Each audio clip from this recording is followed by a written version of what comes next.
I've seen the fire in our nation's eyes when anger prowls for prey. I've heard good people draw their lines and call it holy rage.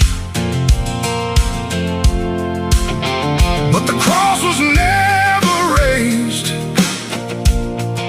to bless the stones we throw. And if mercy leaves the house, there's something wrong down in the soul. Words ain't bullets, but they can hit the same. And once a heart turns cold enough, it forgets what grace is for. There's no room for hate in America tonight. No room in the home where the children need the light. No room in the heart where the Savior's supposed to stay. If Jesus owns the house, then hatred don't got no place. No room for hate. No, no room for hate. No room for hate. You can wave a flag above it, you can quote a verse or two, you can dress it up like justice, till it almost sounds like truth. But outrage ain't righteous when it changes with the side. And you can't love your neighbor, treating them like they're downrange. We're all image bearers, breath of God and dust. And you don't heal a broken land by teaching it not to trust. There's no room for hate in America tonight. No room in the home where the children need the light. No room in the heart where the Savior's supposed to stay. If Jesus owns the house, then hatred don't got no place. No room for hate. No room for hate. No room for hate. Drag it to the cross, lay it in the ground. Let the blood of Jesus turn the whole thing around.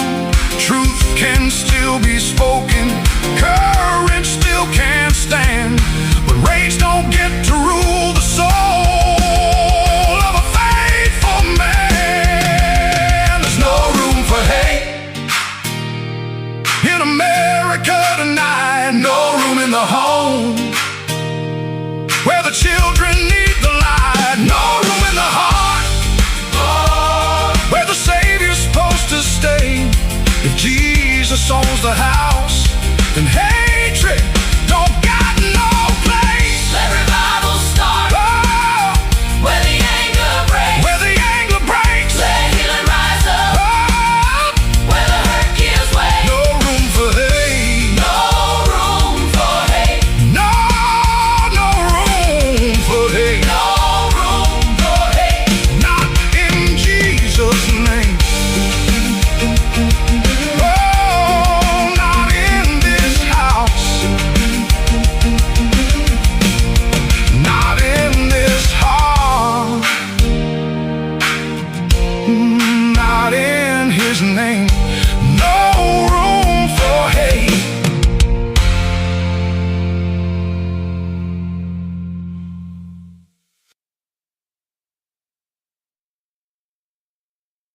Hello, friends. Do you have a moment so that we may discuss our Lord and Savior monarchy? No, seriously, I'm just kidding. Hi, my name is Rick Robinson. I am the general manager of KLRNradio.com. We are probably the largest independent podcast network that you've never heard of. We have a little bit of everything, and by that, what I mean to tell you is we have news, pop culture, special events, conspiratainment, true crime, mental health shows, drama productions, and pretty much everything in between. So if you're looking for a new podcast home to grab a little bit of everything that you love all in one place, come check us out. You can find us on X under @KLRNradio. You can find us on our Rumble and our YouTube channels under the same names. You can also find us at KLRNradio.com and pretty much every podcast catcher known to man. So again, feel free to come check us out anytime you like at KLRNradio.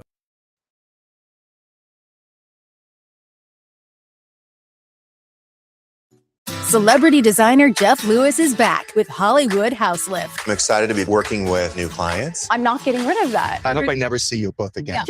An all-new season. Those have to go. That has to go. From oh, wow, It's been an actual nightmare. to oh, wow. This is such an upgrade. With celebrities like Josh Duhamel, Christina Ricci, and Gina Rodriguez. Dazzle me, Jeff. It looks like Chuck E. Cheese.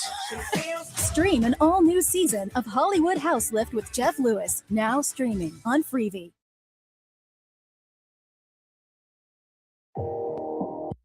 In uncertain times, we could use someone to lean on. Blue Cross and Blue Shield of Oklahoma will stand by you with plan options to fit your budget.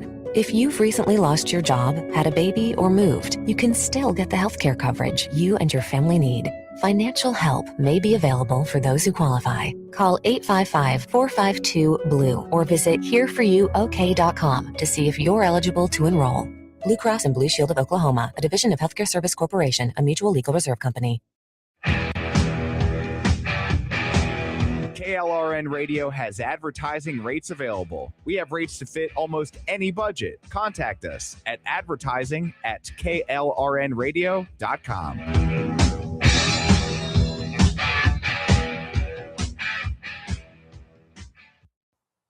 The following program contains coarse language and adult themes. Listener discretion is advised. And before we officially get started today, I just wanted to let you know, because, I have connections. A friend in D.C. snuck a camera into Rep. Hakeem Jeffries' office. So we'll be checking in with him throughout the show today. You can see him on the screen right now. He's not having a good one. We'll get into more about that after we officially start the show right about now.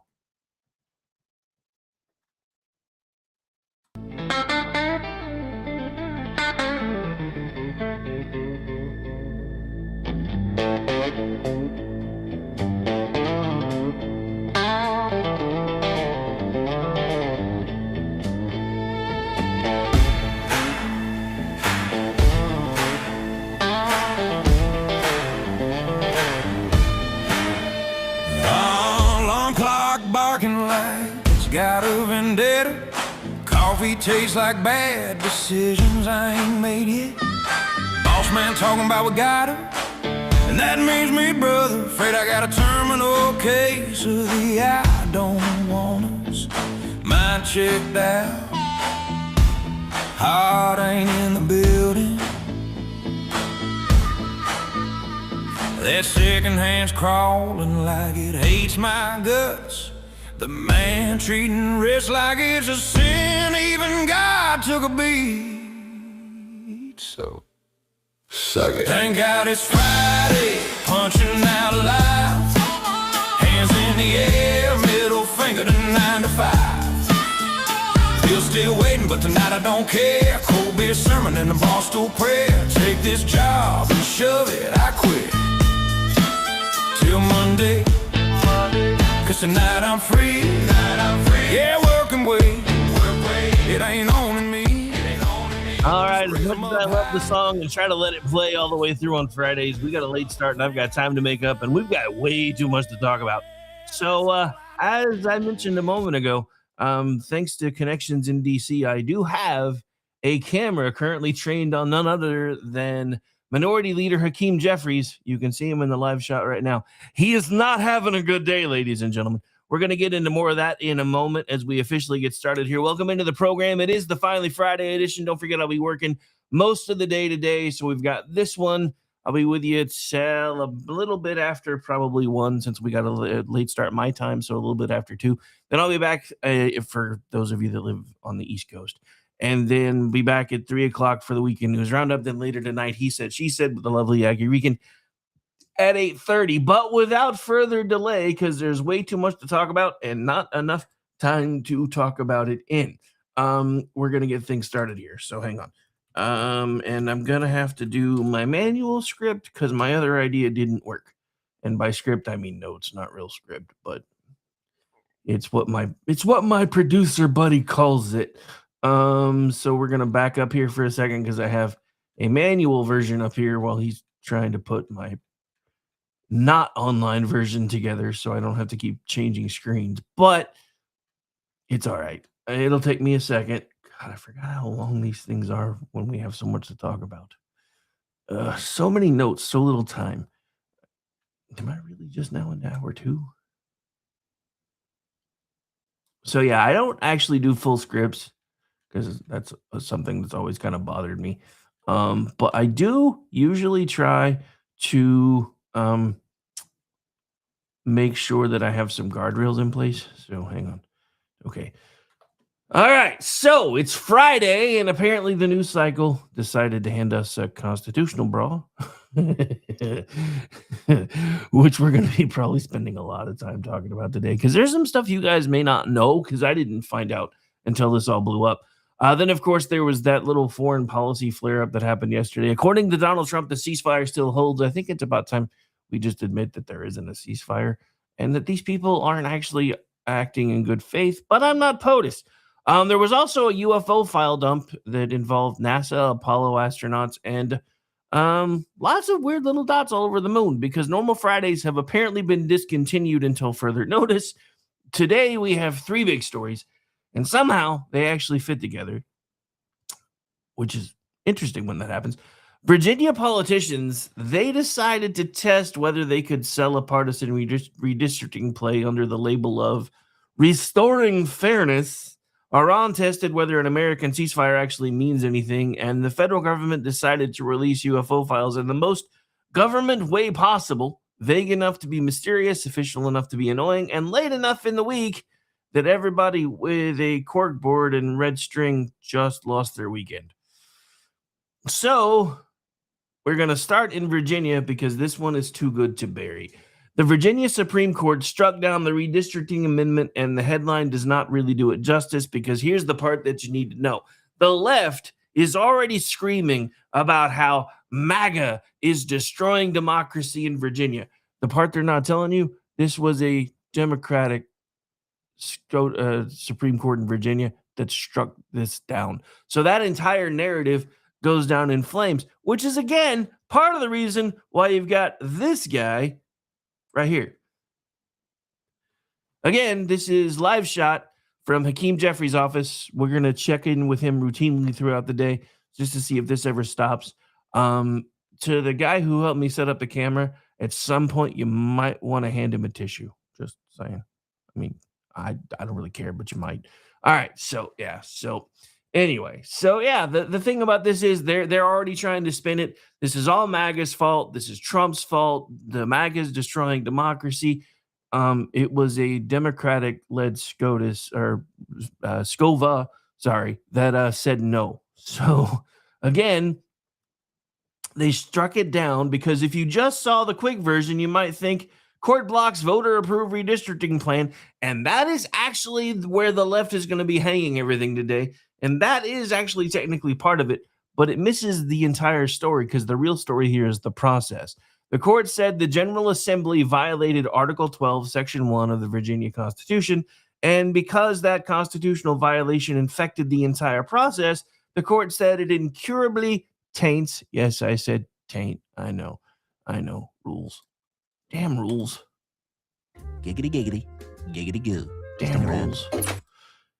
Anyway, so that incurably basically made the entire thing in legal terms if this was like a court case, an actual like criminal court case, would be considered fruit of the poison tree. So the referendum vote it gets tossed and it nullifies the legal effect.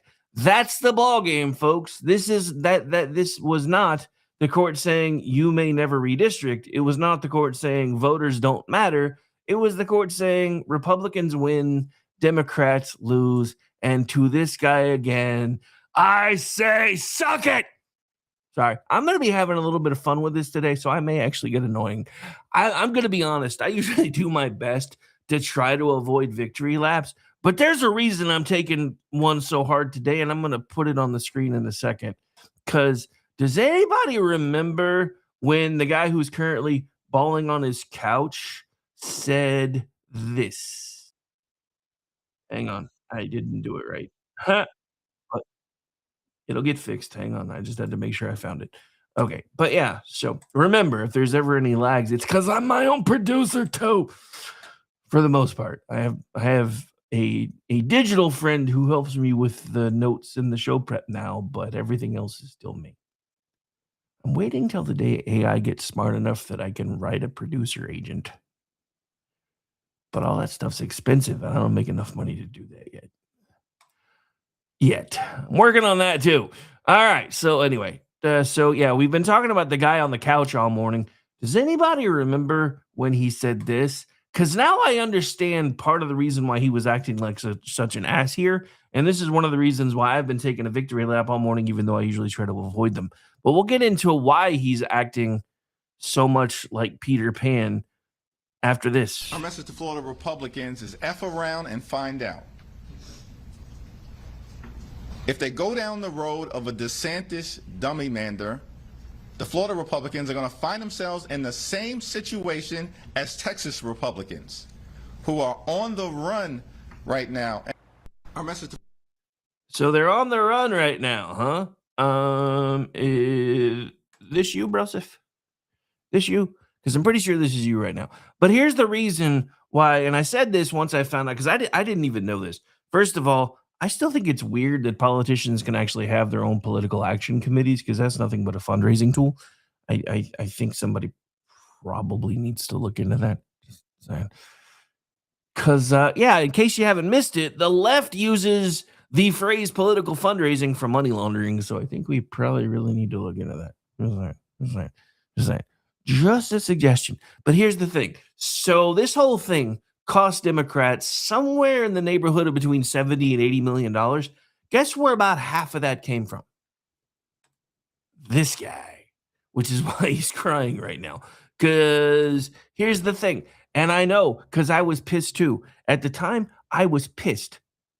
Because the Republicans spent almost nothing to block that redistricting ploy. And I'm not trying to give them any more credit than they deserve, because in my opinion, they got lucky. Yes, they should take this moment, enjoy it, because even though it basically got handed to you through no action of your own, it is still a moment where you get to enjoy the Democratic Party getting egg all over their face. You're watching Gavin Newsom have a meltdown right now. The guy who says that Republicans and MAGA are destroying the country seems to have zero self-awareness as to what he's done to California. So there's that. And on top of everything else, that guy who I keep showing the crying on the couch lost about anywhere between 35 to probably $38 million in this. So that's one of the reasons why he was being a douche.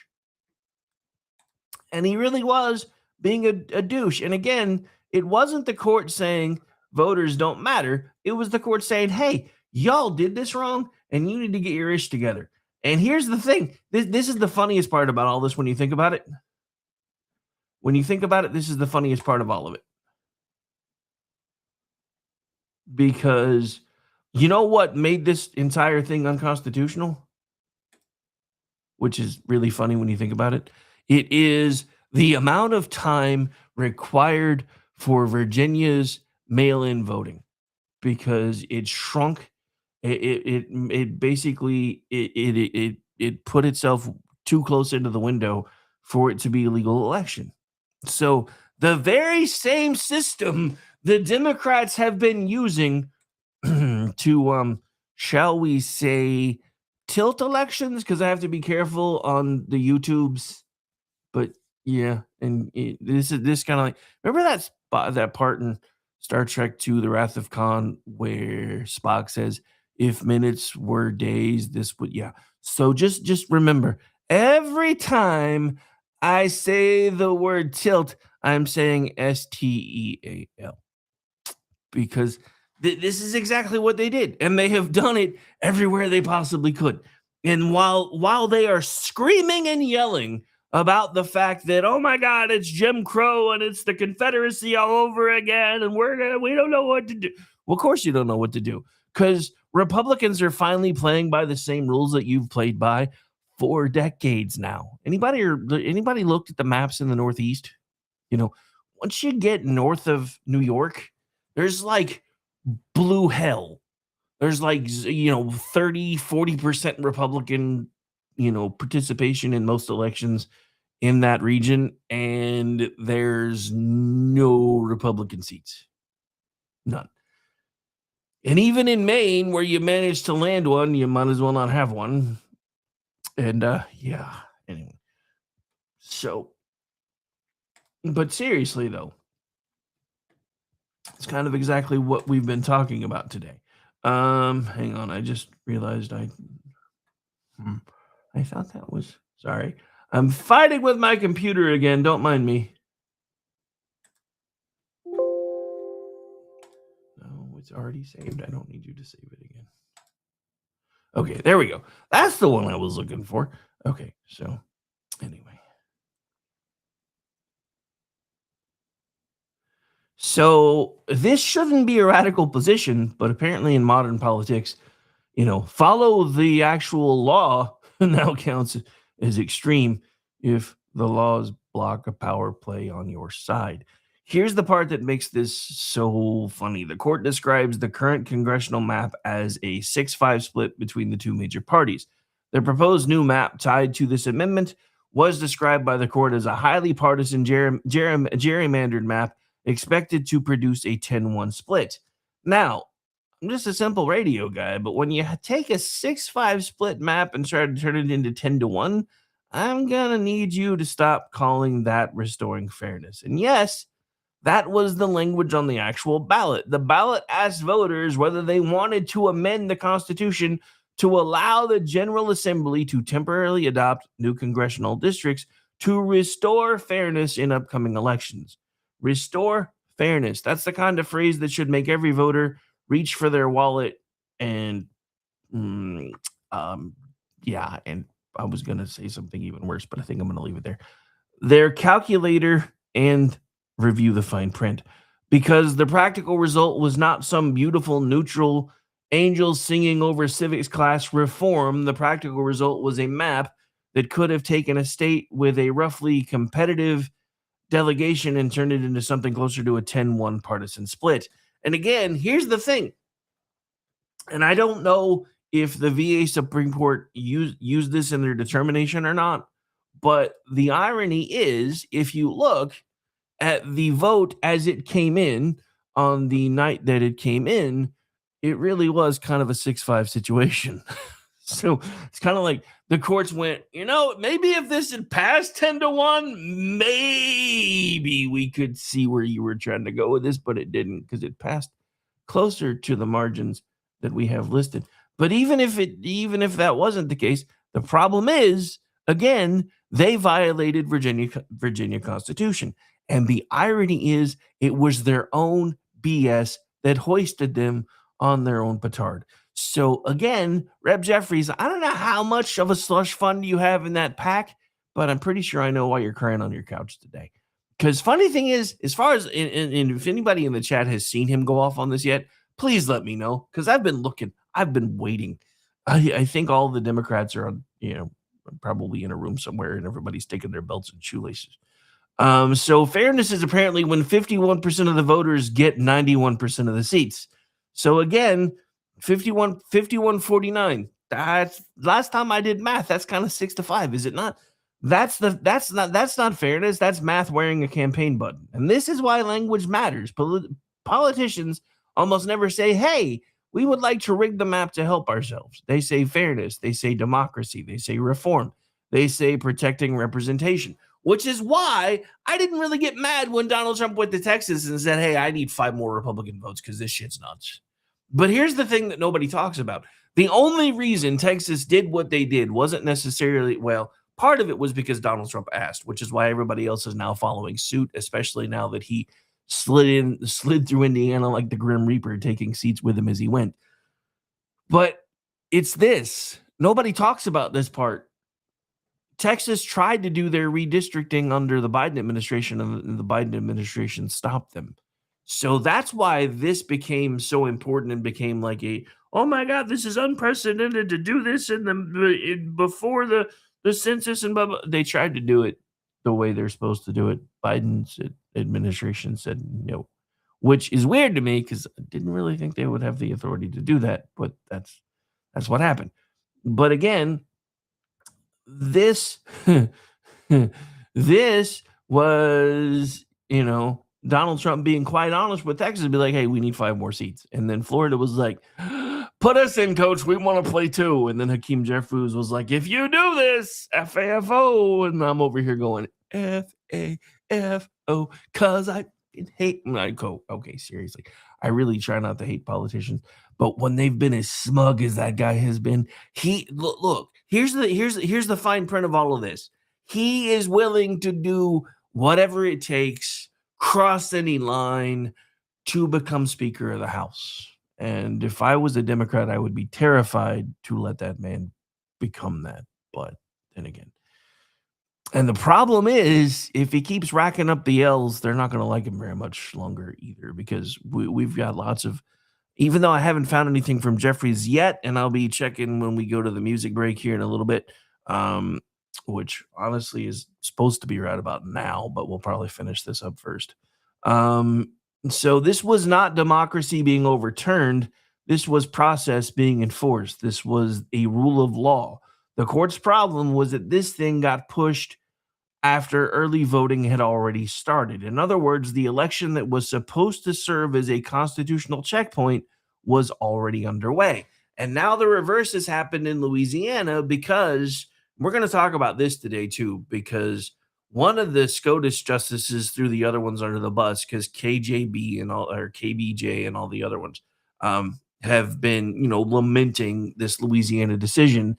And and I believe it was Alito. It might have been Thomas. I don't have the notes in front of me. But one of them threw them under the bus and was like, hey, it's not our fault. We had to make this decision so late. We decided this 7 months ago. So this is exactly what I'm talking about. The Democrats have been using every tool in their toolbox, every weapon in their arsenal to slow walk everything, including Supreme Court decisions. And that's given the Democrats at least a little bit of life, because now Louisiana just ended their election in the middle of it. Well, they have to, because those maps are now illegal. And here's the thing. Since that has happened in almost every single southern state, guess what that does? That makes all of them illegal, because there's now proof that you guys were making voter plantations. Anybody figured this out yet? The same party that was funding the Democrats in the 1860s was just caught funding them in 2026. The same party putting blacks on plantations in the 1860s is making voter plantations, and has been since the late 60s, early 70s. And that's what the court says you can't do anymore. Look, voluntary segregation is one thing. People voting with their feet, moving to certain places because that's where they feel most comfortable, that's one thing. When the government draws a line around you and says, this is where you get representation, what do you think actually happens there? That makes those people feel like they don't have the ability to move, because the left has made them feel like they don't have any control over anything unless they live in that area, because that's the only way they're going to have representation. And you know how I know that's true? Some of the very same language that SCOTUS used to strike this down was argued by an ACLU attorney during the Louisiana ruling. And she said, a female of color said, that we need these specialized districts because white Democrats don't vote for black Democrats. In other words, the call's coming from inside the house. Anyway, But they didn't lose because they tried to redistrict. They lost because they tried to fast track a constitutional rewrite after the election had already started. And again, I'm not going to say this because it matters. Both parties play, and again, I am going to say this because it does matter. Both parties play redistricting games all the time. Republicans do it, Democrats do it. Up until now, the Democrats have just done it better. I don't know if that's going to be the case anymore. Everybody in politics likes a map that helps them. That is why the process matters. And that's why we have guardrails in place. The difference here is that Virginia voters had already created a redistricting commission framework all the way back in 2020 to get away from the kind of partisan supposed map making. Then, when the incentives changed, the politicians came back and said, well, actually, let us temporarily suspend that system so we can restore the fairness. Yes. Anytime politicians ask you if you want to restore fairness, check your wallet and your watch. Make sure it's still there. Anyway. All right. So we are really, really long. We're going to go ahead and take a music break. When we come back, though, we have more to talk about. So, all right. Well, actually, before we go to the music break, let's check on this guy. Still crying? Yep, still crying. All right. We'll be right back. Stay tuned. They tried to quench the fire, drown it all in chains, tried to break our will and wash away our names. But every spark they buried only fed the flame. Now the cry of freedom's roaring through the rain. Hear the cry of freedom on the winds of change. Every voice united, breaking every chain. We were born to stand and never bow again. Let the fire of liberty forever reign. Forever reign.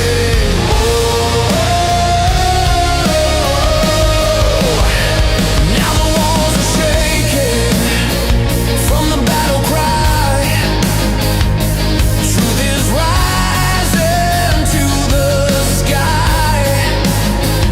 Every soul that ever felt the weight of chains feels the fire of freedom in their veins. No more chains, no more lies. Hear the thunder as we rise. Freedom's call won't be denied. Now the fire burns worldwide. Hear the cry of freedom on the winds of change. Every voice united, breaking every chain. We were born to stand and never bow again. Let the fire of liberty forever reign. Let the fire of liberty forever reign.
And And welcome back into the program, ladies and gentlemen. I warned you it was going to be a busy Friday. We haven't even scratched the surface of my notes, and we're already close to halfway through. I forgot we got a little bit of a late start, but I took the breaks kind of sorta on time. I guess we didn't get as late of a start as I thought, though.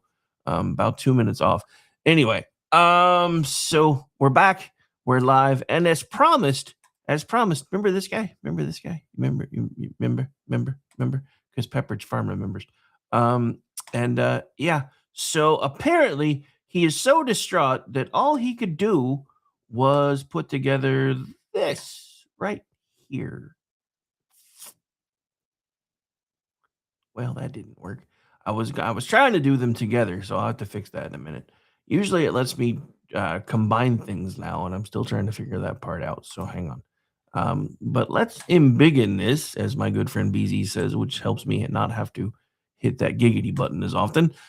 This is from the guy who's currently curled up in the fetal position, probably crying on the couch in his office. Hakeem Jeffries, Democratic leader. Over 3 million, hang on. Do I have any? No, I really need to put together some sad music for moments like this. I don't have any, and I don't want to do any copyright violations. I know we have music rights, but it's a pain. Anyway, so over 3 million Virginia citizens cast their votes in a free and fair election. Just imagine the, sad violins playing in the background while I'm reading this. Yet, the state Supreme Court has chosen to invalidate their voice, disenfranchise them, and violate their due process rights. The decision to overturn an entire election is an unprecedented and undemocratic action that cannot stand. MAGA Republicans have adopted voter suppression as a strategy, as also evidenced by the far-right extremist on the Supreme Court gutting the Voting Rights Act to open the door to a Jim Crow-like attack. Sorry, had to be done that way. On black representation across the American South. We are exploring all options to overturn this shocking decision. This is a shocked face, I promise. Democrats will win in November, and so we can help rescue this nation from the extremism being unleashed by Donald Trump and the Republicans. Our fight is not over. We are just getting started. Just getting started. Yeah, that's him over there in the corner up there. Yeah, that's him. That's him. Crying like the little. See, I knew I'd figure it out eventually. Crying like the little biatch that he is. That's him up there in that corner. So yeah.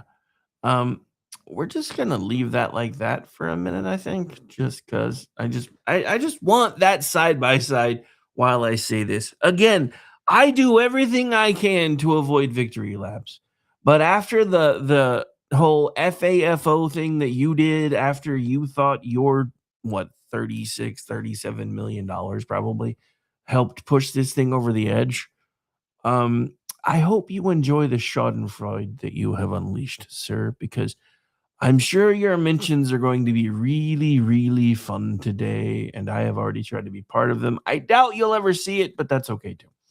All right, so let's fix this because I don't need this anymore. We can make that go away, and let's get that back to that. All right, so let's keep going. Okay, so again, I know I'm having way too much fun with this today. And I will admit, I have so much notes and so many things going on. We may actually extend the show a little bit unless I can find a way to make up some time. So anyway, back to this.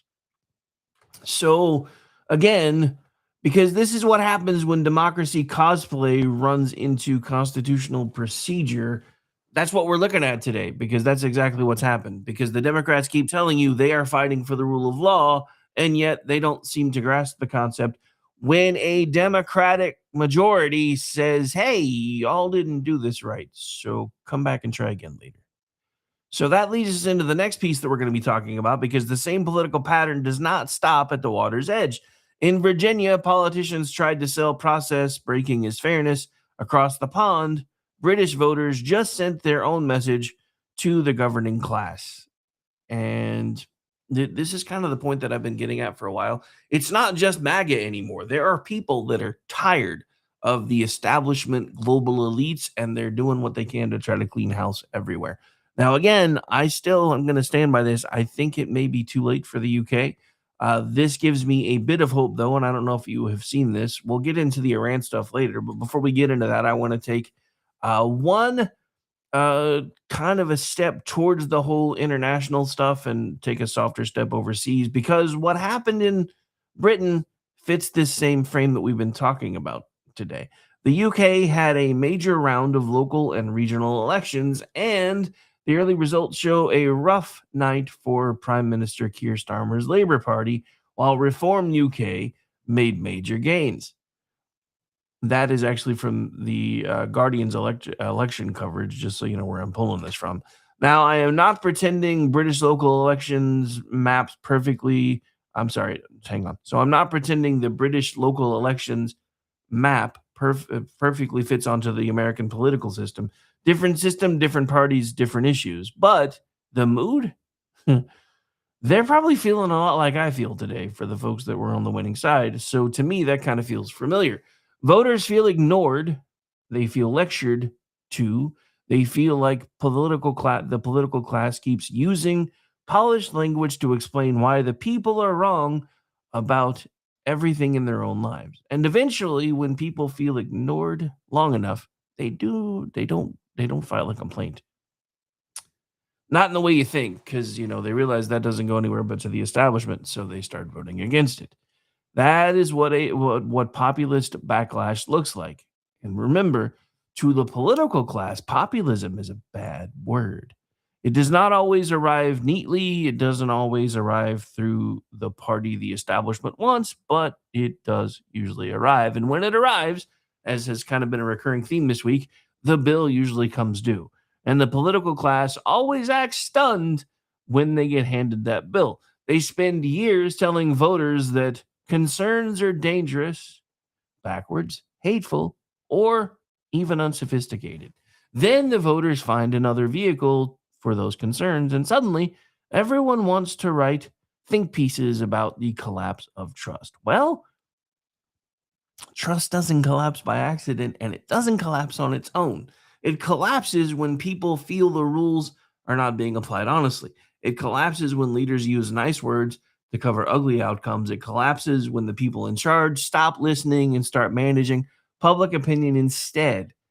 This is the bridge from Virginia to Britain and other places in the country too, as far as America, because part of the reason we don't trust anything anymore is not only are we finding out that our politicians are lying to us, we're finding out that the political class is stealing from us and taking that money and shifting it to people that come in from overseas and using the very system that they say is designed to protect us and make sure that we're okay to do it.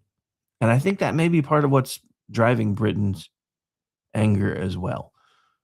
So again, none of this happens by accident. In Virginia, the court said you cannot call a partisan power play restore fairness and skip the constitutional process. In Britain, voters seem to be saying you cannot keep governing like the public is a problem to be managed and then act shocked when the public decides to manage you back.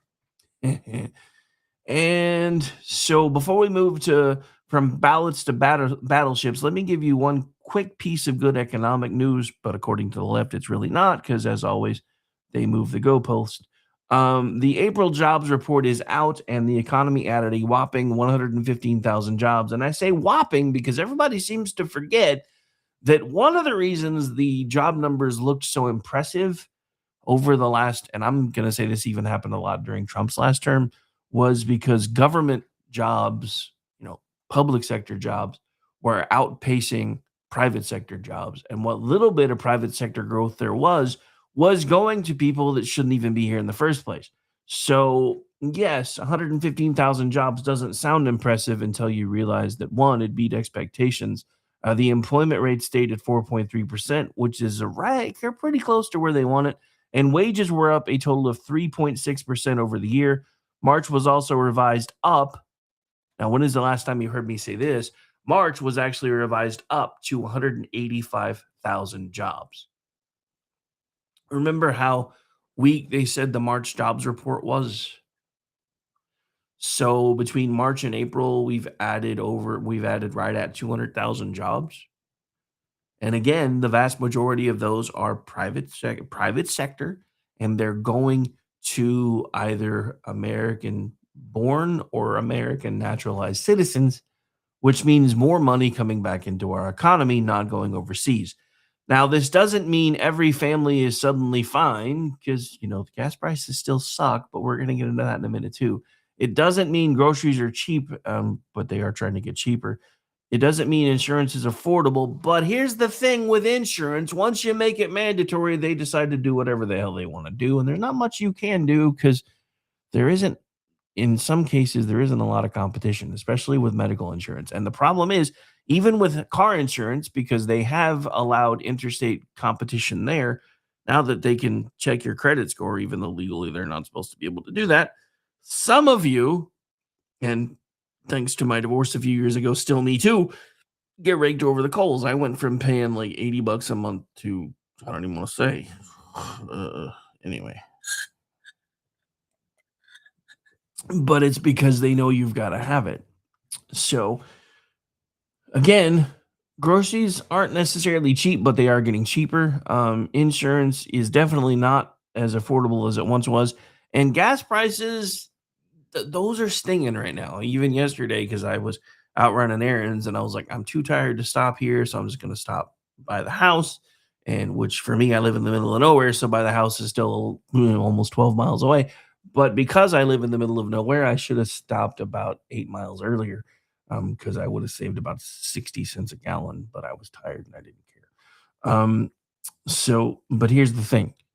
While you're in, look, I'm not saying that I like these gas prices. Please do not misunderstand me because I do not. But I understand why we're paying more for gas.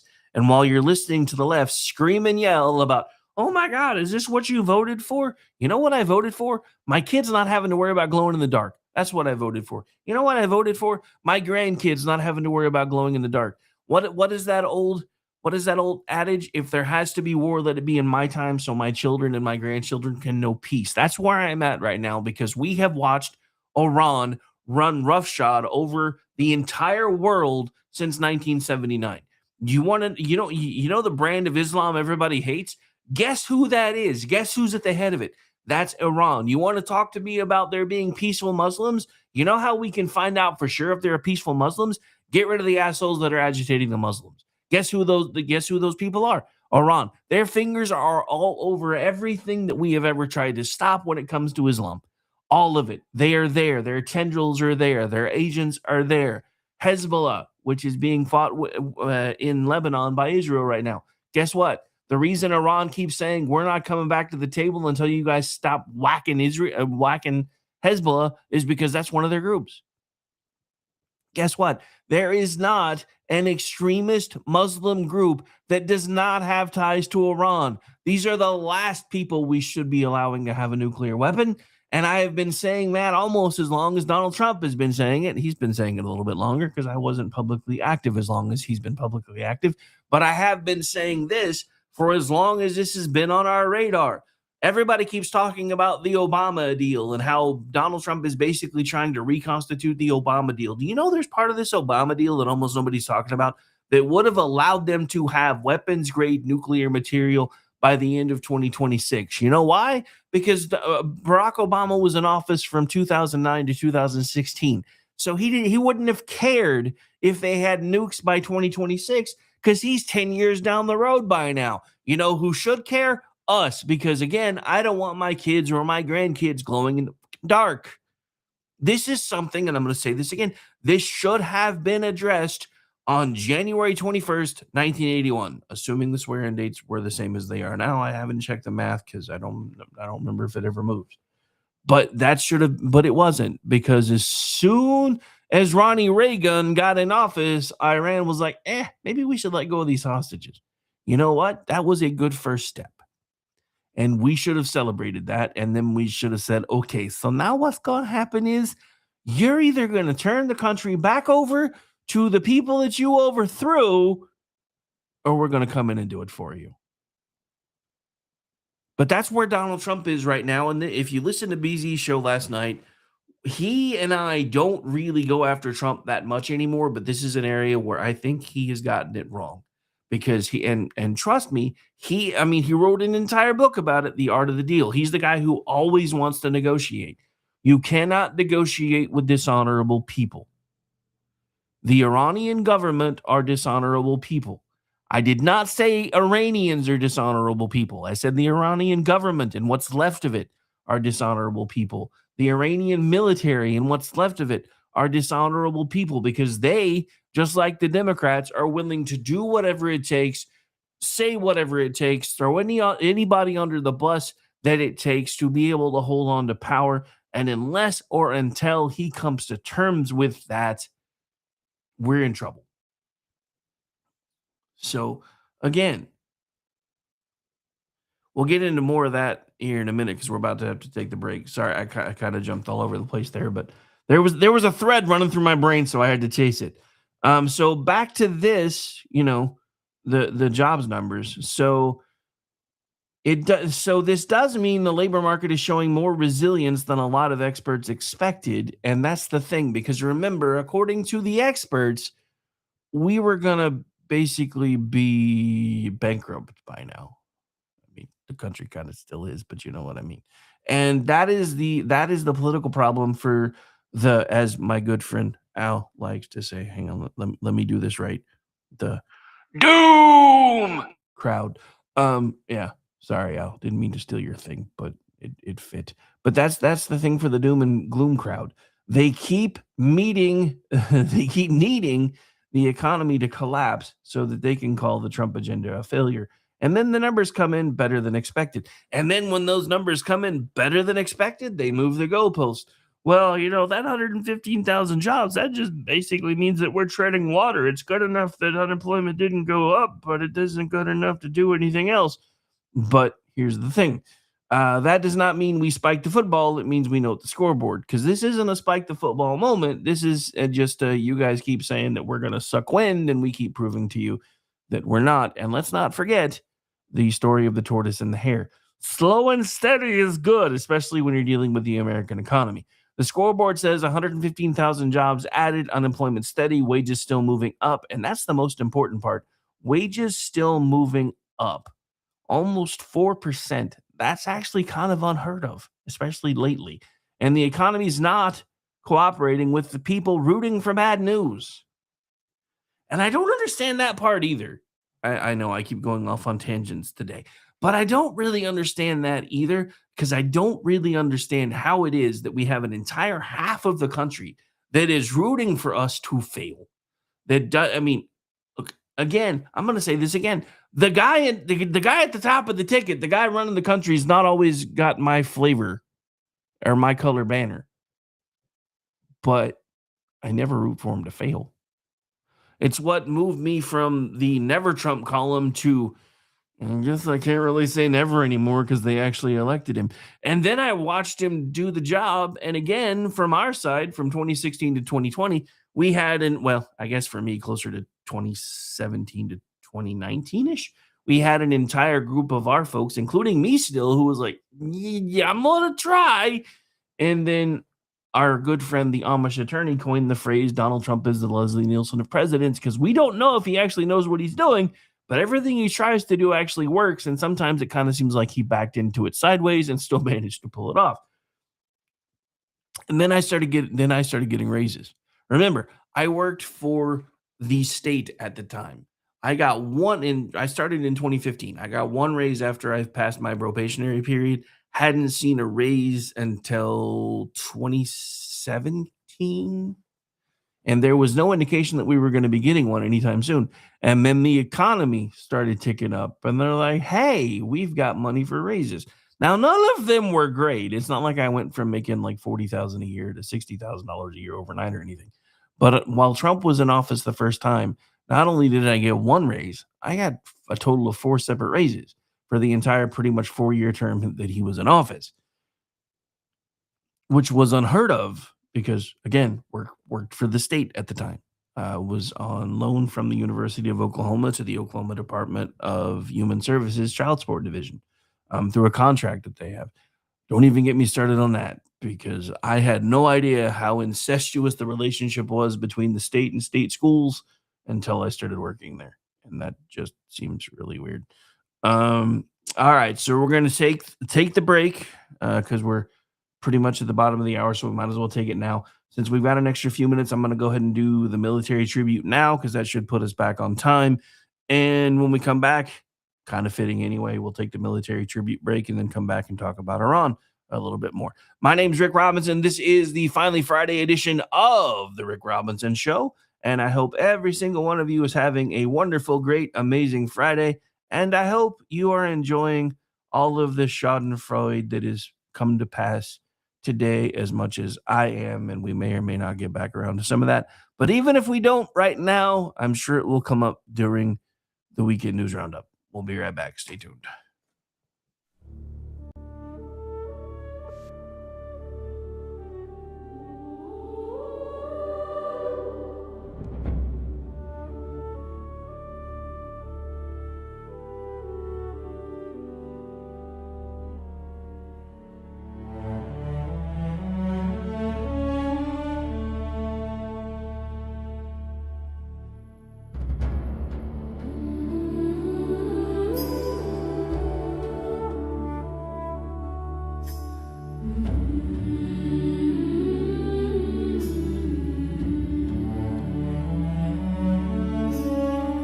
Before the oath was spoken out loud, before you stood apart from the crowd, there was a moment, quiet and clear, when you chose to stand while others stayed here.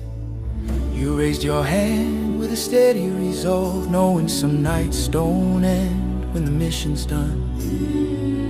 Not for glory, not for the pay, but for something worth more than walking away. Only hold the line. They carried the weight where the roads ran long, through dust and heat When the days went on, holding ground mile after mile, doing the work that rarely drew a smile. They stood their post when relief ran late, shoulders squared under the pull of fate. not chasing headlines, not asking why, just staying put when others pass by. We stand and watch in different ways, different nights, the same long days. One old spoken carried through, wherever duty calls us to. We stand watch over the deep.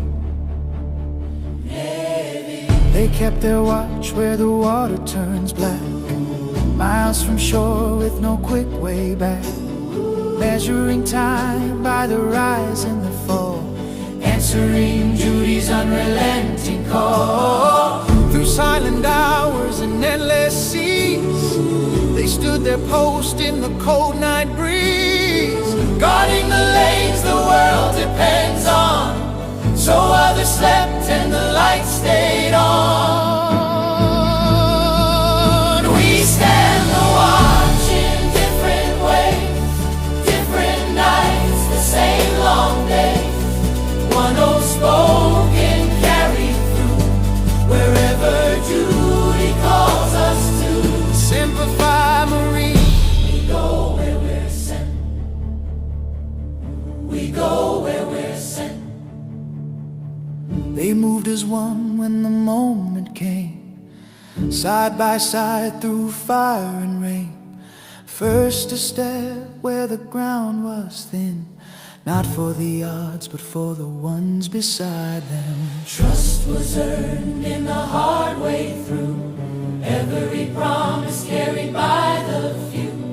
No turning back once the line was crossed. They stood shoulder to shoulder as brothers, never counting the cost. We stand the watch in different ways, different nights, the same long day.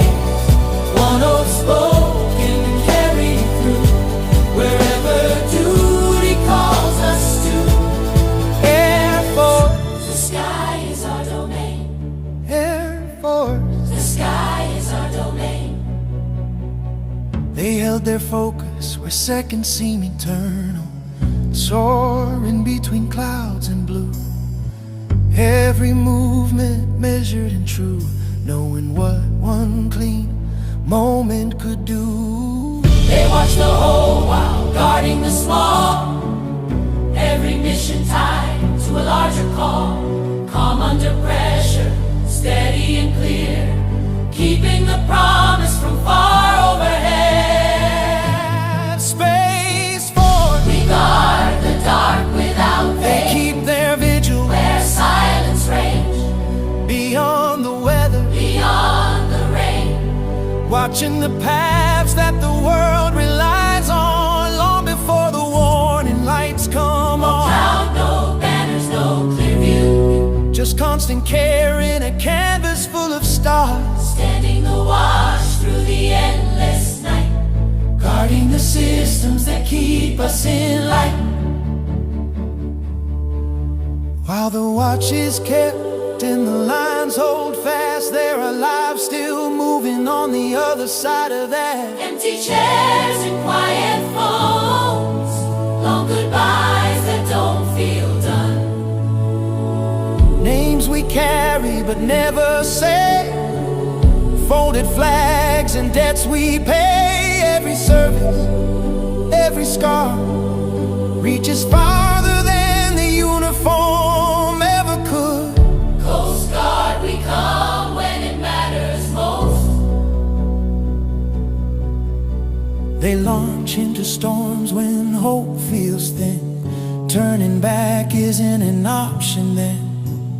Hands reach out where the waters rise, pulling lives back from the edge of time. No headlines waiting when the call is done, just breathing restored and another life won.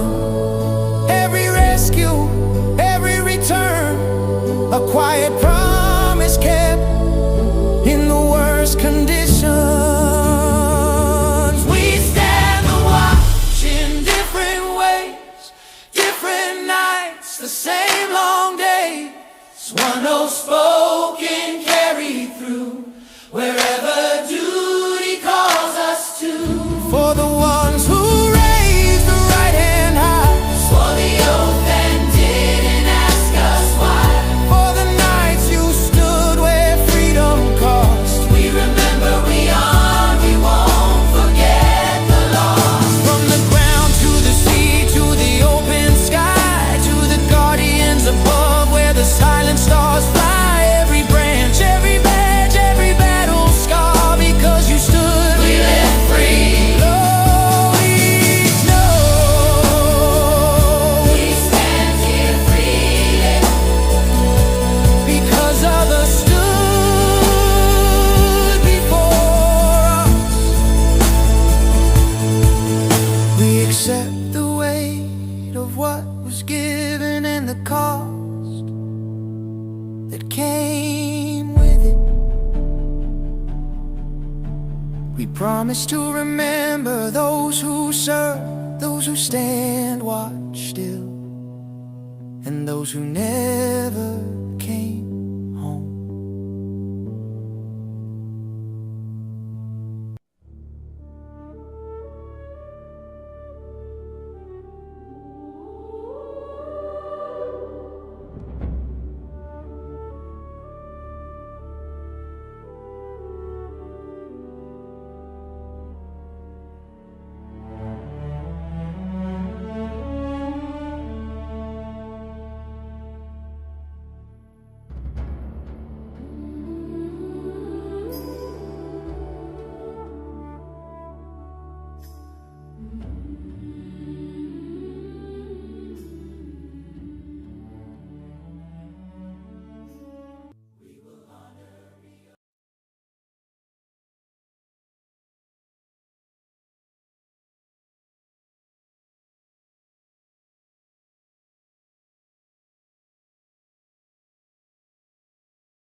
Hello, friends. Do you have a moment so that we may discuss our Lord and Savior Minarchy? No, seriously, I'm just kidding. Hi, my name is Rick Robinson. I am the general manager of KLRNradio.com. We are probably the largest independent podcast network that you've never heard of. We have a little bit of everything, and by that, what I mean to tell you is we have news, pop culture, special events, conspiratainment, true crime, mental health shows, drama productions, and pretty much everything in between. So if you're looking for a new podcast home to grab a little bit of everything that you love all in one place, come check us out. You can find us on X under @KLRNradio. You can find us on our Rumble and our YouTube channels under the same names. You can also find us at KLRNradio.com and pretty much every podcast catcher known to man. So again, feel free to come check us out anytime you like at KLRN.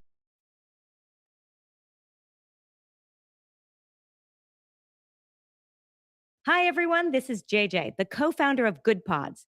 If you haven't heard of it yet, Good Pods is like Goodreads or Instagram, but for podcasts. It's new, it's social, it's different, and it's growing really fast. There are more than 2 million podcasts, and we know that it is impossible to figure out what to listen to. On Good Pods, you follow your friends and podcasters to see what they like. That is the #1 way to discover new shows and episodes. You can find Good Pods on the web or download the app. Happy listening. In uncertain times, we could use someone to lean on. Blue Cross and Blue Shield of Oklahoma will stand by you with plan options to fit your budget. If you've recently lost your job, had a baby, or moved, you can still get the healthcare coverage you and your family need. Financial help may be available for those who qualify. Call 855-452-BLUE or visit hereforyouok.com to see if you're eligible to enroll. Blue Cross and Blue Shield of Oklahoma, a division of Healthcare Service Corporation, a mutual legal reserve company. KLRN Radio has advertising rates available. We have rates to fit almost any budget. Contact us at advertising@klrnradio.com.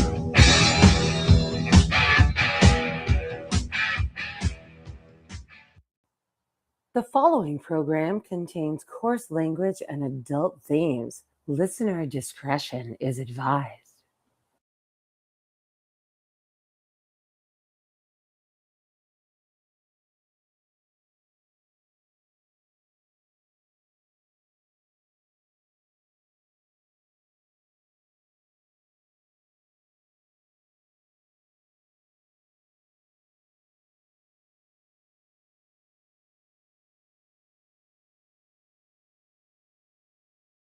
Pardon me, technical difficulties because some of the volume controls go away depending on the size of this thing. So, yeah, anyway, I know I should be hitting the giggity button for that one, but we're not live yet technically, so I'm not.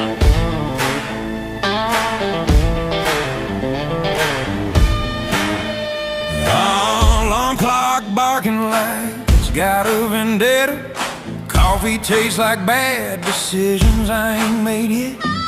Boss man talking about we got her, and that means me, brother. Afraid I got a terminal case of the I don't want us.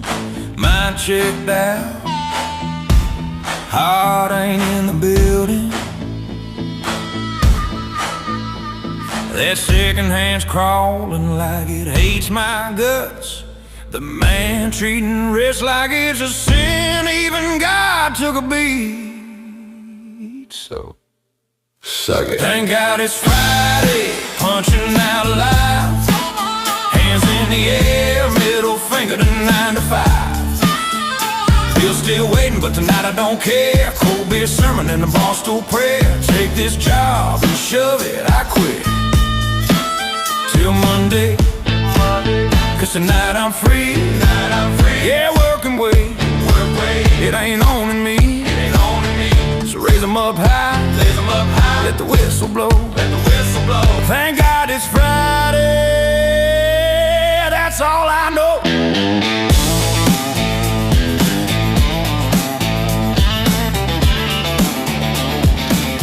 And welcome into the It's Finally Friday edition of the Rick Robinson Show. And I know some of you are mad at me because I keep cutting that one short today, but it's because we've got so much to get through and so little time. Plus, it's thank God it's Friday, unless you're a Democrat today. Democrats are having a no good, horrible, terrible, very bad day. And the last couple of weeks have not been good for them.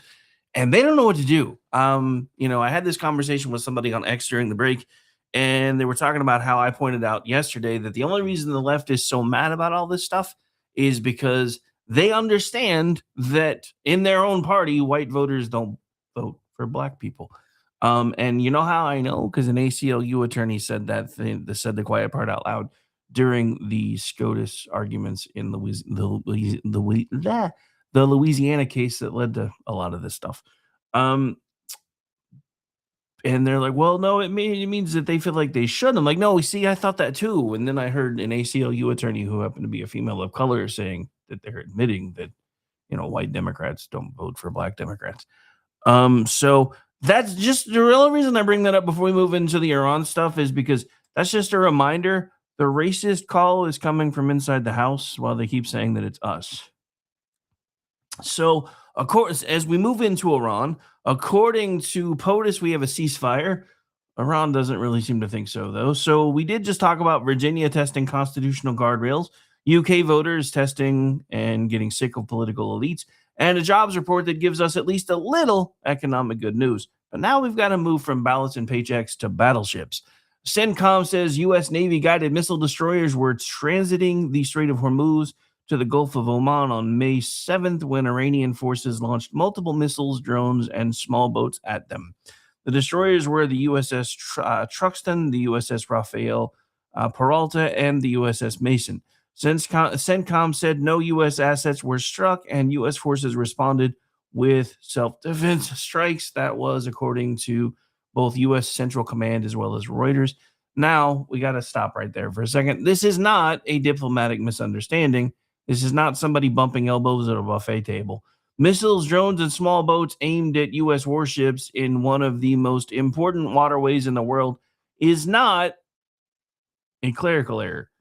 This is a cock block when we start talking about the supposed ceasefire. Iran launched U.S. ships were targeted. Iran launched U.S. ships were targeted. No U.S. assets were hit. America responded in self-defense. And this is where the language matters. CENTCOM says the United States does not seek escalation. My question is, why not? But remains ready to protect American forces. That is exactly the line that a lot of folks seem to want America to hold. I don't happen to be one of them, though. And again, I wasn't looking for a bigger war. The problem is Iran keeps acting as if they can give us a bigger war. Not to sound like a dick for a second, but at this point, I am ready for the weeping and lamentations of your women, because that's how we're going to shut them up. That's the only way we're going to shut them up. We have to get them to the point where they are begging us for a ceasefire, because right now, no matter how we frame it, and again, this goes back to, Western civilization trying to act like Middle Eastern civilizations are basically the same, and they're not when you have the warlords in control, and that's what Iran has become, is a bunch of clerics that are technically warlords running the region. And here's the problem with that. Anytime we really want to talk, all they see is weakness. So you're emboldening them. And I've said this before. So here's the problem. A ceasefire that only one side respects is not peace. It is target practice with a side of paperwork. And that's the danger here. Iran knows how to play this game. They've been playing it all the time. They've been playing it for a long time. Push the line, test the response. Fire off enough hardware to see what America is willing to tolerate, then claim victimhood the moment America hits back. That's not new. That's been their playbook for the entire time that the regime took over the area. They provoke, they deny, they accuse, they bargain, they regroup, and then they do it again. So the first point is simple. America does not need to escalate because they've already done it. And also, America doesn't need to apologize for defending our own people. That's not warmongering, that's deterrence. So we're going to do a little bit of a deeper dive into this before we get into some of the funner stuff for Friday. I mean, I've of course, been having a little fun at Jeffrey's expense throughout the day, but we've got some other fun stuff too. We've got some We've got the UFO files. I've been doing a little scraping and digging there. We'll get into that later. So let's widen it out a bit because the Strait of Hormuz is one of those pieces a lot of people hear about, but not everybody stops to think about why it matters. The Strait of Hormuz is not just water on a map. It's one of the arteries of our now global economy. Everybody remember that idea they had about war after World War II to tie all the world's economies together? Now, here's the real reason that nobody tells you why Donald Trump keeps pausing. Because I hate to say it, but thanks to that interwoven economic web, we can't really bomb anybody back to the Stone Age anymore, especially when they're practically there already anyway, because it starts causing ripple effects through the rest of the world markets. So if that waterway gets threatened, energy markets react. You've seen that already. Shipping reacts. Allies react, enemies watch, and every actor in the region starts recalculating what America means when it says do not cross that line. And that becomes the important part, because now we're tiptoeing back towards the era of time in America where remember when Barack Obama talked about red lines and nobody really understood that he meant he was going to be drawing them with his daughter's, sand art? Yeah. We're starting to drift back that way again. That's the real issue here. Iran is not just testing ships. Iran is testing our credibility. How many times has Donald Trump gone to the cameras and said, we should have a deal within a week? Iran scoffs and then starts taking pot shots. That is a direct hit to our credibility. They're testing whether ceasefire language means anything because they already know it does to us. So they're trying to see how long are we going to believe that we have one. They're testing whether American deterrence still has teeth. They should know that by now, but if they keep wanting to find out, we should just show them. They are testing whether they can create chaos, force a response, and then run for the cameras pretending to be the victim. And we shouldn't fall for it. It doesn't mean I'm cheering for war. But again, we didn't start this fight. When I say we, I mean people that are, my age, because we didn't make the decision in the 50s that started all this mess. The American leadership and the British leadership at the time did. This is our mess. I have never been a fan of Team America World Police other than the movie. I think it was hilarious. Just saying. Once I got old enough to understand it anyway. I'll be honest, it went over my head for a while. And I got a little bit older and I watched it again. I was like, okay, this is really pretty damn funny.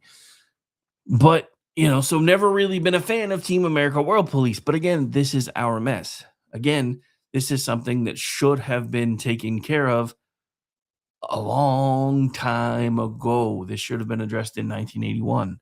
They never should have been allowed to take root, take hold, and do all the things that they've been allowed to do. Because again, if you really want to talk about the bad actors when it comes to Islam, because everybody wants to tell me there are peaceful Muslims. Okay, so let's assume for the moment that is true, just for the sake of argument.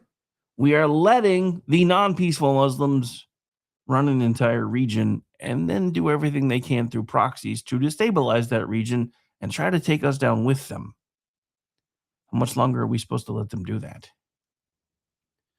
So again, I'm not cheering for war. It doesn't mean we treat every provocation like the opening scene of World War III, or I guess in this case it would be World War XII, thanks to Ilhan Omar. It means we understand that peace is not maintained by pretending aggression didn't happen. Peace is maintained when the cost of aggression is clear.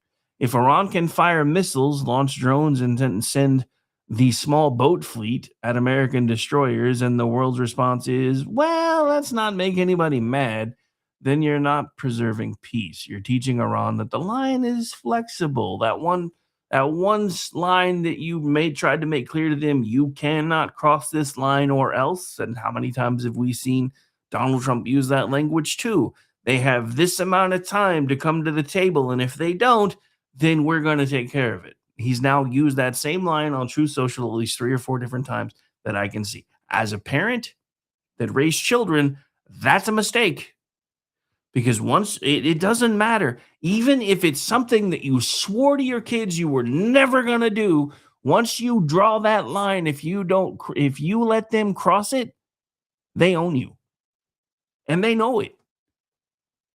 They know it too. And so does Iran. And that's the problem, because we keep talking really, really tough. And, well, we think we're going to have a deal in the next few days. And then Iran does this.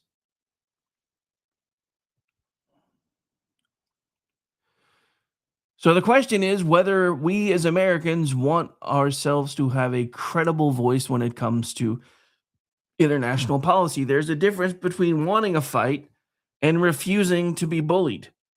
And too much of our foreign policy debate for the longest time pretends those are the same thing when they are not. If a U.S. destroyer is transiting an international seas passage and Iran decides to send missiles, drones, and small boats, America does not need to ask Twitter for permission to respond. I'm sorry, X. Credibility is the thread that ties this whole everything we've been talking about together. Sorry, my note said first hour because we haven't even finished my notes for the first hour yet, and we're already halfway through the second one. It's been that kind of day. Just saying. Again, credibility is the thread that ties all of this together. Virginia tests constitutional credibility, and Democrats got their hands slapped for it. Britain shows political credibility, taking a crack at the ballot box. Iran tests military credibility in open water. And before we get to the break, we're going to go ahead and transition now, because like I said, my notes aren't necessarily going to fit my entire outline for the day now, because I'm well off target with where I'm supposed to be by now based on my little notes and my outline to try to keep me on the rails. Anyway, speaking of rails, never mind. JD, if you're in the chat or listening, I know you just got that joke, but that's okay. So yes, there's another bit we're going to get to start the fun portion of the show. The federal government has started releasing UFO documents. NASA is in the mix. This includes Apollo 17. They apparently had some weird stuff going on near the moon. And yes, I checked for lizard people, so you don't have to. Spoiler alert, no official lizard people yet, which is exactly what the lizard people would want me to say. And here we go. So we've talked about Virginia. We've talked about the UK. We've talked about jobs. We've talked Iran. Now let's look up. And by up, I mean because apparently the federal government decided that Friday was the perfect time to release UFO files and tell America, here, you figure it out. The Pentagon has started releasing new UAP files, and the NASA angle is my Fun Friday piece here. One of the files involves a NASA photograph from the Apollo 17 mission in 1972, showing 3 dots in a triangular formation. Reporting on the release says the Pentagon caption states there is no consensus about the anomaly, while preliminary analysis suggests it could, in fact, be a physical object. There are also Apollo 17 transcript fragments getting attention. Reporting on the release says astronaut Ronald Evans described bright particles or fragments drifting by as the spacecraft maneuvered, and the crew compared some of what they were seeing to a fireworks display. Now, let me be very clear. We're not confirming aliens here. I know we have one on staff, but I'm required to tell you. I know that ruins the bumper sticker, but we're going to be responsible adults for at least the next few minutes. This is not the government saying, yes, little green men are real, and they have been borrowing cattle since 1947. This is the government saying, here are unresolved files, here are images, here are transcripts, here are some Apollo weirdness on the side, and we don't really know. So since we don't have consensus, we're just going to let you figure it out, which honestly makes a lot of this even funnier. NASA gave us 3 dots over the moon, and the Pentagon said, yeah, we don't really know what that is. That is government speak for we have no idea, but please don't. Well, actually, no consensus. Sorry, I messed up my own joke because I did it out of order.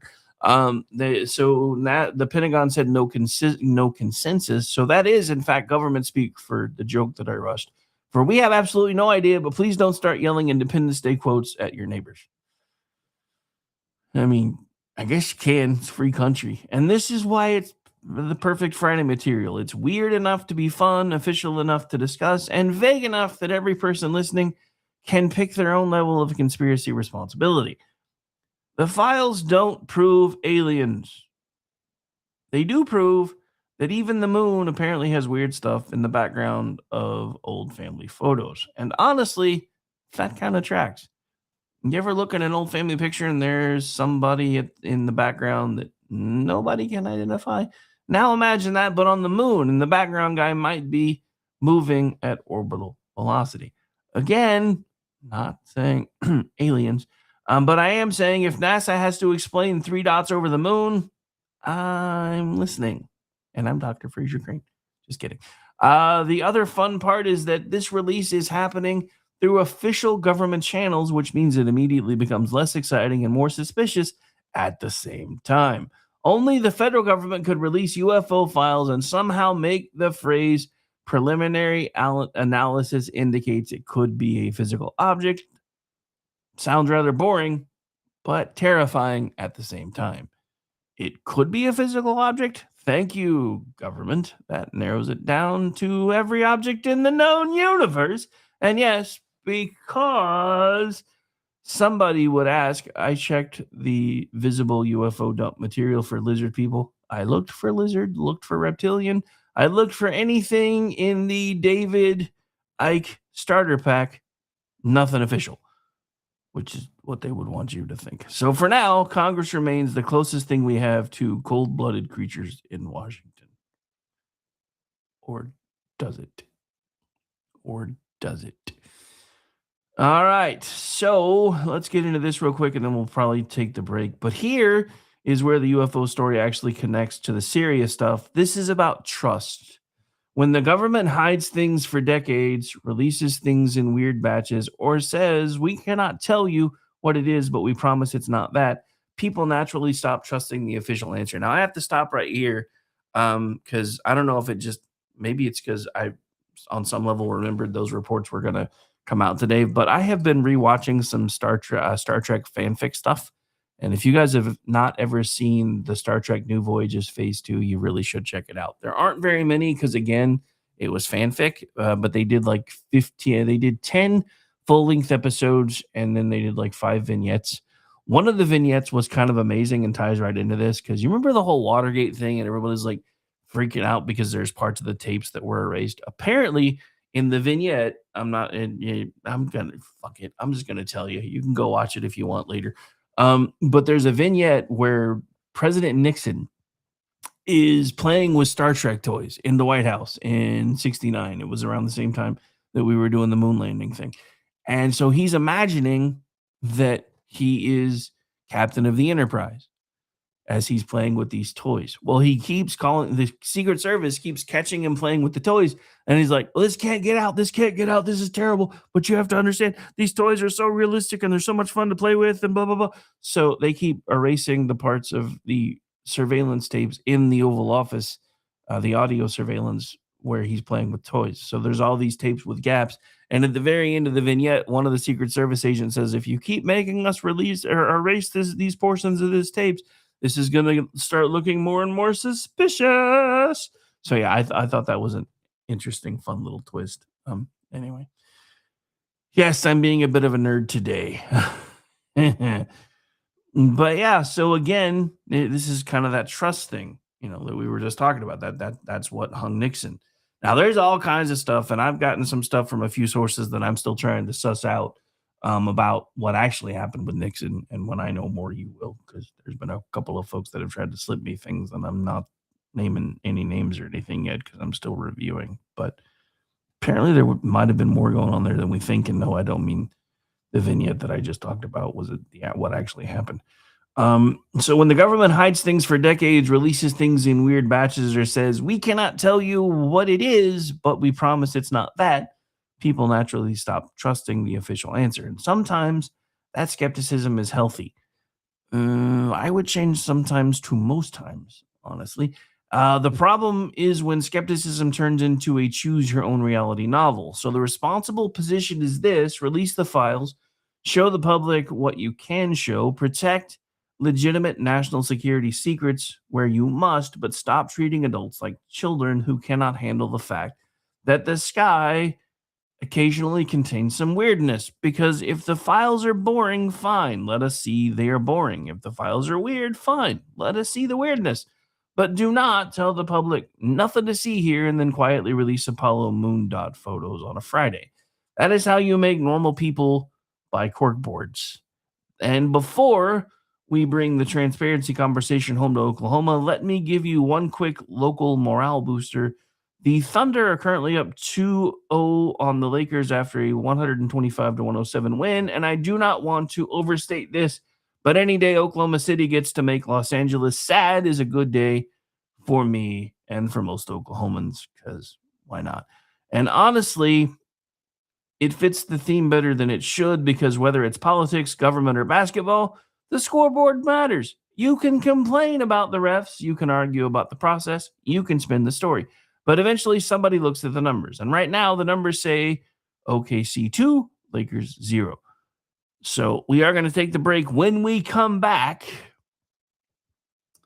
we're going to go from fun scoreboard to the serious one, how Oklahoma measures transparency, due process, and whether state agencies are playing by rules the public can actually see.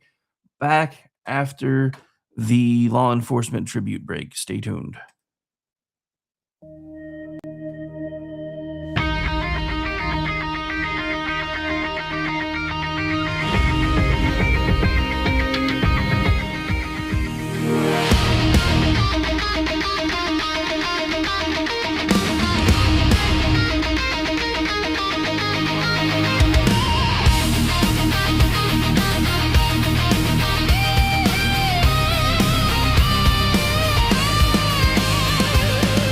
When the call comes in, somebody answers. Day or night, they're already moving. Calm voices, fast hands, doing the work while the rest of the world freezes. From a headset to a truck, from a badge to a door, they don't stop to count the cost. They step in when it matters. It's not about being seen, it's about being there.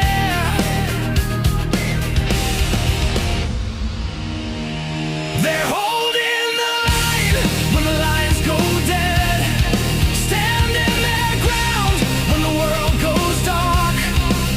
They're the calm in the chaos, holding the line through the fire, the flood, when everything falls. They don't ask why, they just answer the call, always standing in the gap for us all.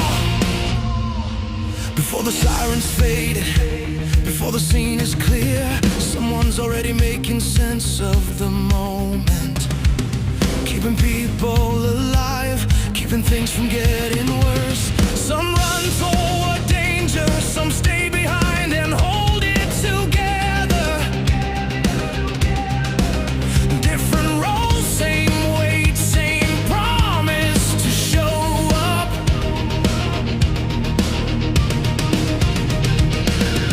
When everything's on the line, they're already there. They're holding the line when the lines go dead, standing their ground when the world goes dark. They're the calm in the chaos, holding the line through the fire, the flood, when everything falls. They don't ask why, they just answer the call, always standing in the gap for us all. This is service, this is sacrifice, this is how lives are saved.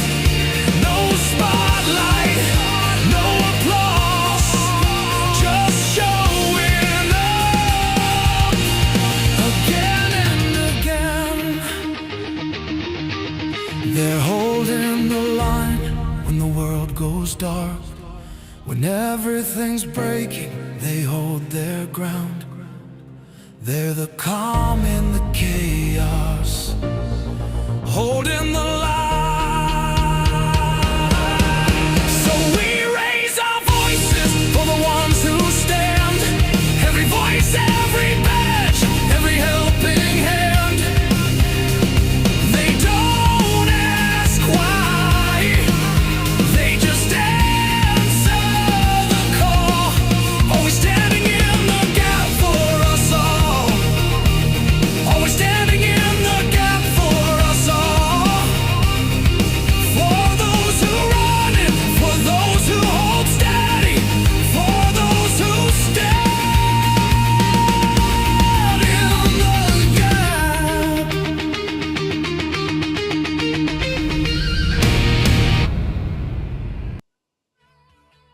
following program contains coarse language and adult themes.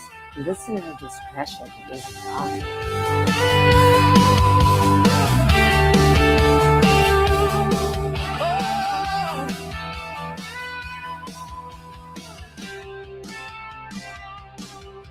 And welcome back into the program, ladies and gentlemen. Final segment of the It's Finally Friday edition. So let's take a quick look at that Rep. Jeffries cam, probably for the last time. Yep, still on the couch, still having a bad one, but let's keep going. All right, so before we get out of here, we've got a couple other things that I definitely want to talk about today. So we're going to take things a little bit closer to local, because, you know, it's election season here too, and there's lots of stuff going on. So welcome back to the program, ladies and gentlemen. Again, it is the Finally Friday edition. Don't forget to come back in once we wrap here. Come back in about an hour for the weekend news roundup. Then I'll be back later tonight for He Said, She Said with the lovely Aggie Regan. That is at 8:30 p.m. Eastern. So we just talked about the UFO files and the lack of lizard people data, which is exactly what the lizard people would want you to think. Anyway. And the government saying, trust us, bro, but also here's some weird moon dots. Now, let's bring that transparency conversation home for a bit, because not all government mystery involves 3 dots over the moon. Sometimes it's a memo buried 3 clicks deep on an agency website. Oklahoma has now signed the Guidance Transparency Act into law. That was Senate Bill 1433, which requires state agencies to make guidance documents publicly available online and at their principal place of business. It also requires those documents to be submitted to the Office of Administrative Rules for publication in a searchable, centralized format. That was actually from Oklahoma House of Representatives, as well as the Oklahoma Legislature, which is where we sourced it from. Now, that may not sound as exciting as, you know, the UFO files. There's no Apollo mission. There's no mysterious particles. There's no lizard people officially. But this probably affects your life more, especially if you live in Oklahoma, because government does not only separate or does not only operate through giant laws with dramatic floor speeches. A lot of government operates through guidance documents, agency memos, bulletins, interpretations, internal policies, and this is how we do things. You know, that all involves paperwork. You know, the how we do things stuff involves a lot of paperwork. And if those documents affect how a citizen, a business, a school, a local government, or a nonprofit gets treated by an agency, then the public should be able to see them. Not exactly sure when that became controversial, and it shouldn't be, but kind of seems like it's going to become that way. If the rule affects me, I should be able to find the rule, you would think. If the agency is using guidance to interpret the law, I should be able to see that guidance. If bureaucrats are making decisions based on internal documents, those documents should not be treated like sacred scrolls in a basement archive. Show us the rules. It's kind of the whole point of having the rules, is it not? And this ties directly back to the UFO conversation in a much less weird way. The reason people distrust government is not always because they are paranoid. Sometimes they distrust government because government gives them a reason to distrust them. It hides things, it buries things, it changes the interpretation. Remember that whole vignette thing that I was talking about? One of the breakaway lines for me of that entire thing was when one of the Secret Service agents was like, why do we keep having to make up excuses for why we're deleting this stuff? Just tell them we're the government. We can do what we want. Yeah, that hit home for me. It tells people that is just guidance right up until the guidance is used to make somebody's life a lot harder. Transparency is not just about files that make headlines. It is about the day-to-day paper trail of power, and Oklahoma moving toward more public access to agency guidance is a good thing, in my opinion. But in this matters, transparency still has to be paired with due process, because good intentions can become bad government if the process is wrong. And that takes us to the Open Meetings Act fight that's been happening right here at home as well. Governor Kevin Stitt vetoed House Bill 3278, which dealt with Oklahoma's Open Meetings Act. His stated reason was due process. The governor's office said the bill would have allowed the attorney general's office to unilaterally determine that a public body violated the Open Meetings Act without formal legal action and without giving that body a meaningful chance to defend itself. Now, Attorney General Gettner Drummond strongly disagreed and called for an override, arguing the veto hurt transparency and taxpayers. So, we have a real Oklahoma fight going on here. And this is where we have to be consistent. Transparency is good. Open government is good. Public meetings do matter. But even good goals can be used to concentrate power if the process is wrong. Transparency without due process can become just another kind of government power. This is exactly what Virginia ran into the other day, because not transparency, but just a government overreach. Again, it was Democrats' own lengthy mail-in voter process that they passed to make sure that they could get enough votes in to make things the way they wanted to get them, again, to tilt. And if you were paying attention earlier, you now know what that code word means. The election.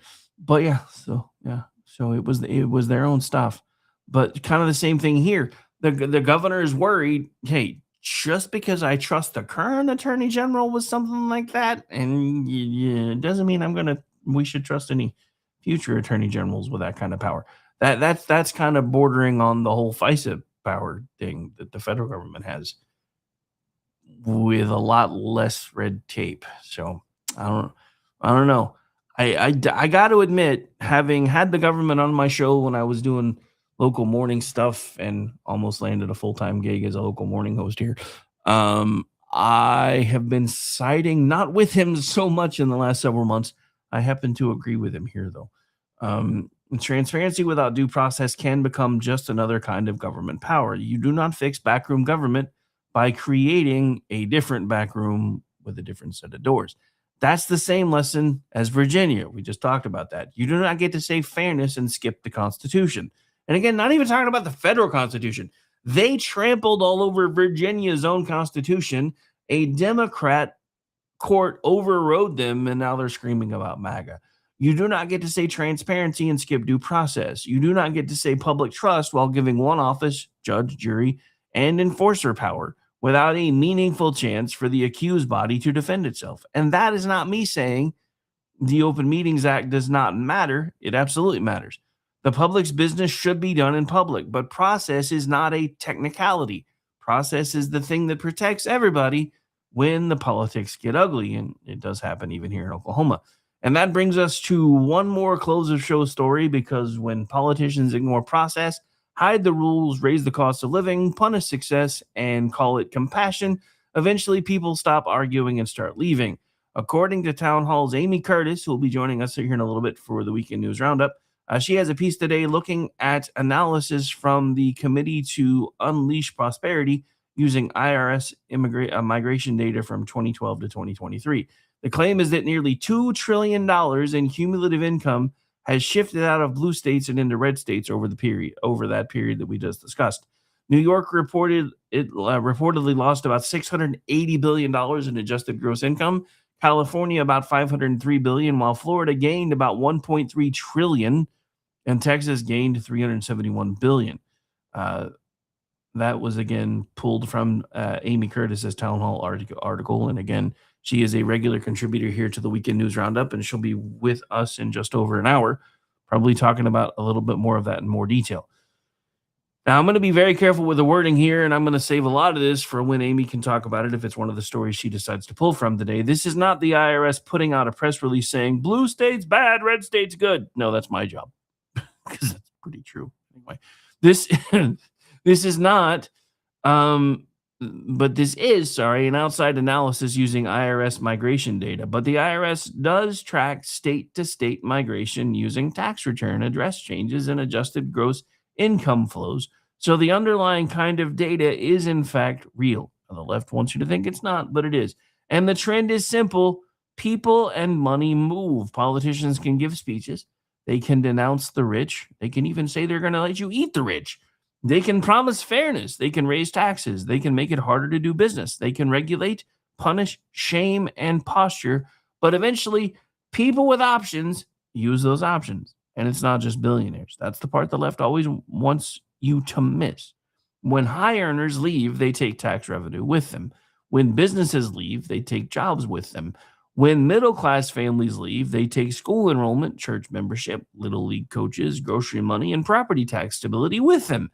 This is not just a spreadsheet problem. This is a community problem. This ties all the way back to Virginia. You cannot call a 10-to-1 map fairness and expect people not to notice. You cannot call higher taxes compassion forever when the people paying the bills are loading their U-Hauls. You cannot call every voter concern dangerous, every taxpayer selfish, and every business owner greedy damn business owners, and then act shocked when those same people decide they would rather live somewhere that treats them like citizens instead of ATMs. The biggest migration story in America may not be about geography. It may be about trust. People are moving away from governments they do not trust toward governments they think will leave them more room to breathe. And I'm going to stop right here, even though I'm getting close to out of time. For those of you that are moving with your feet, congratulations, you figured out how to vote with your feet. When you get where you're going, don't do what you voted for back home. You left for a reason. Keep that front and center. I don't want us to start hearing about all the things that we started seeing in Oklahoma City. Everybody moving back from California and everywhere else. Where's the bike trails? Where's the this? Where's the that? You left because you couldn't afford to live there. Now you're making it hard for people that were already there to live there. So yeah, so again, this is about trust. People are moving away from governments they don't trust toward governments they think will leave them more room to breathe until they start voting for the same stuff again, which is why I always have said from the moment I started doing this that the diehard left are locusts. They pick an area clean, they move to another one, complaining that it's too hard to live there now, and then they start making all the changes they made in the last place that made it too hard to live in the last one that they left.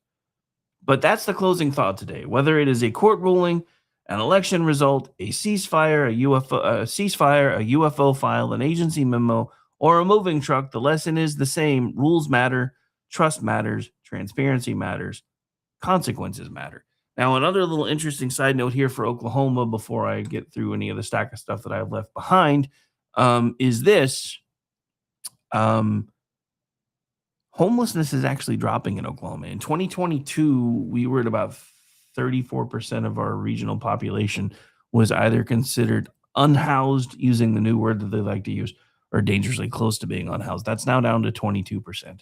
So you guys can say all you want about Governor Stitt and all the things that he said that you don't think worked, but they've been working. Just saying. All right.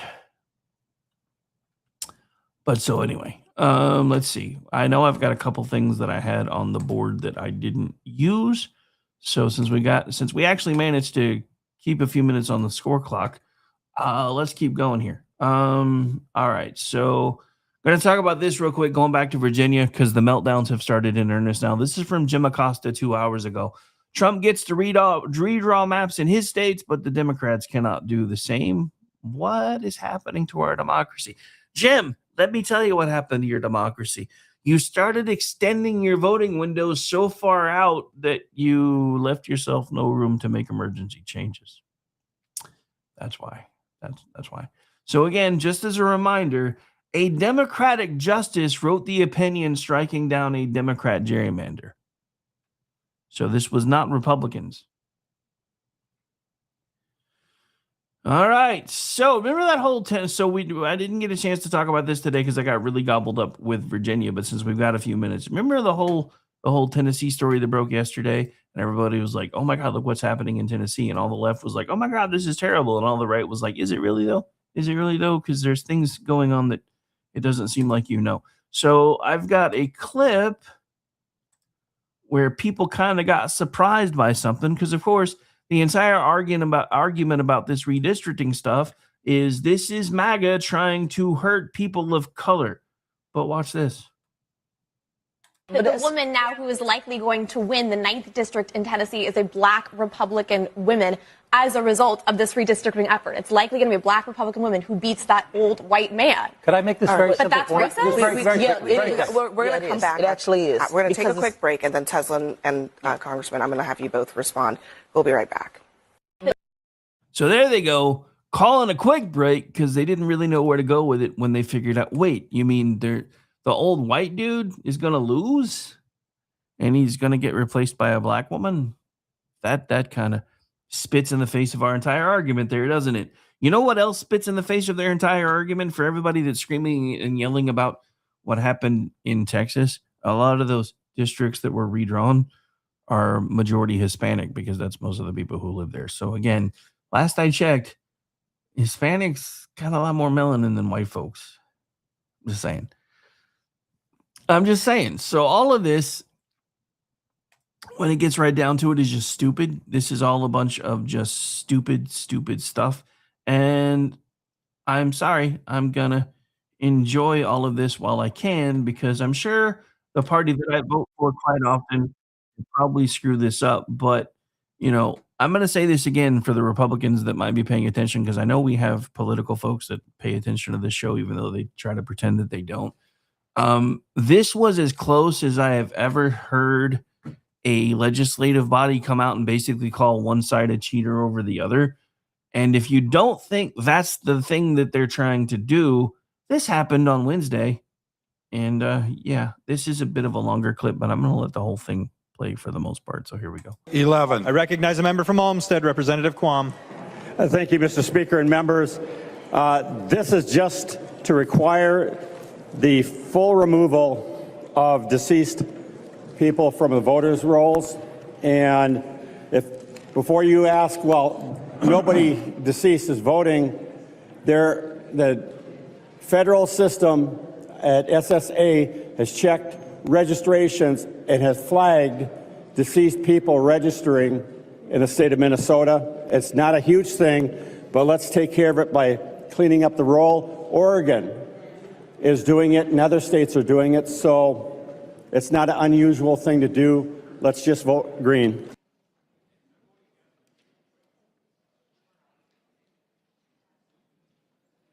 Yeah, except the problem is, as you notice the vote starting to come in. The clerk will call the names of the members voting remotely. Allen. Allen votes aye. Allen votes aye. Burkle. Burkle, go ahead. Burkle votes aye. Burkle votes aye. Franzen.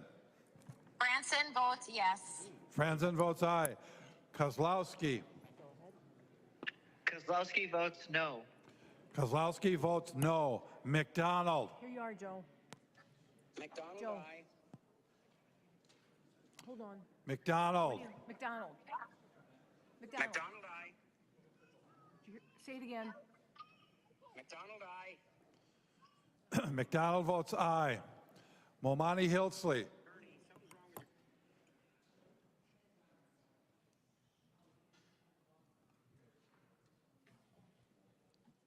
Momani Hildsley. Momani Hildsley, no. Momani Hildsley votes no. Wolgamott. Wolgamott votes no. Wolgamott votes no. The clerk will close the roll.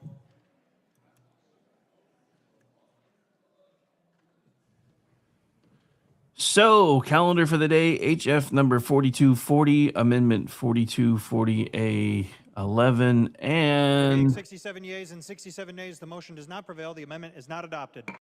so they just voted to not, I repeat, not remove dead people from their voter rolls. My question, as we close out the show, is why was there even a requirement to vote to take dead people off of the voter rolls? So Democrats voted unanimously to not require removal of dead people from Minnesota's voter roll. Just pointing that out. That's Minnesota. I wonder why they want dead people still registered to vote. They keep saying these things don't happen. But if they don't happen, then just vote to make sure that processes are in place so that people can see that not only do they not happen, but they can happen. And then we might actually start trusting our election processes again. But again, just as we get ready to close things out for the day, a reminder, when you see all the Democrats weeping and gnashing of teeth today, first of all, make sure you've got plenty of popcorn. And as my good friend Aggie says, if you're running low on popcorn, because there's been a lot of a need for it lately, you can indulge in cupcakes or something else instead. So feel free to do that. But Aggie and I will be back tonight, 8:30 p.m. Eastern with He Said, She Said. I'll be back here in about an hour for the Weekend News Roundup. Looks like I'll be joined by Amy Curtis from Town Hall, BZ from SHR Media, and I'm trying to figure out if Brad is going to be available or not. He was partying like a rock star last night, and I haven't checked with him yet, but I will check with him in a minute. But again, a pretty easy thing. And I know it seems silly to those that, well, that doesn't really happen, so we don't need to do anything if it's not happening. You need to reassure people that it's actually not happening, because we're seeing with our own eyes a lot of times that it is happening, and then we're being told not to believe our own eyes. So it's a pretty simple concept. If people don't trust the process, reinforce the process so they trust the process. Looking at you, John Thune, on the way out the door. You've seen what just happened with Indiana. You've seen what just happened in Virginia. You see what's going on with a lot of the southern states that have been racially gerrymandered now for quite a while. You should probably get on board or get the hell out the way. My name is Rick Robinson. This is my show. Again, I will be back here in just a little bit for the Weekend News Roundup. Again, as a reminder, we do this thing every Monday, Wednesday, and Friday, starting at noon Eastern. On Tuesdays and Thursdays, since I'm not usually running anything in that time slot, I do encourage you to go hang out over on the SHR Media channel and hang out with Mission Ready Men, or Big E Earl Jackson, for the Mission Ready Men briefing in that same time slot. Also, I think there will be, and I keep forgetting to plug this one, I think Baron Bullstein will be live tonight. I haven't checked their feed to see if he's put anything up yet, but if it is live, that will be at 7 p.m. Eastern, and we will be simulcasting that here as well. But on that note, folks, we're going to get out of here. Want to thank everybody for taking the time to hang out with me today. For the couple of folks that came in, or a few folks that came in to say hi in the chat rooms, thank you for that. I promise I don't bite. I might nibble if you ask, depending on certain circumstances, but I don't bite. And we'll see you back in about an hour. Bye, everybody. Say goodnight, Gracie.